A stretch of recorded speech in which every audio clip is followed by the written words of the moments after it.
Za ugotavljanje prostornine piramide si bomo pomagali s prostornino prizme. Tukaj imamo dve telesi, ki imata enako osnovno ploskev, torej prizma in piramida, obe torej z enako osnovno ploskev, v tem primeru s kvadratom. Prav tako pa sta ti dve telesi tudi enako visoki.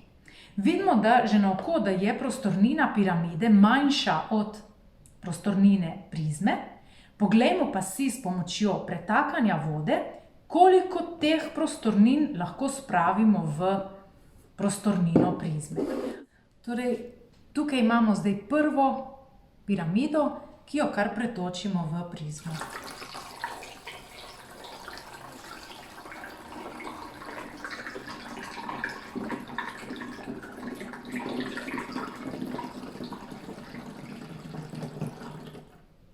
Tako, prazna in gremo po drugo.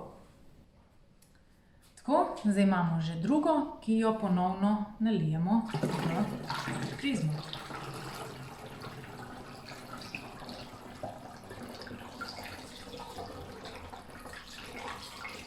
Verjetno se vam zdaj že dozdeva, kakšna bo številka, torej kolikokrat bomo lahko nalili.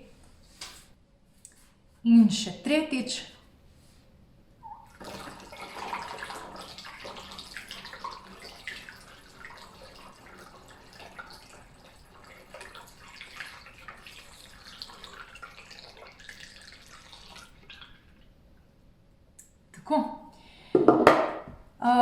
Prišli smo torej do tega, da trikrat lahko nalijemo vodo, ki smo jo natočili v piramido, bo torej trikrat prišla v prostornino prizme.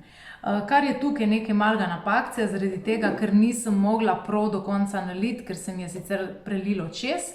Ampak, če bi eksperiment ponovili še bolj natančno, bi videli torej, da piramida ima trikrat manjšo prostornino od prizme, seveda ob predpostavki, da imata obe telesi enako osnovno ploskev ter enako višino.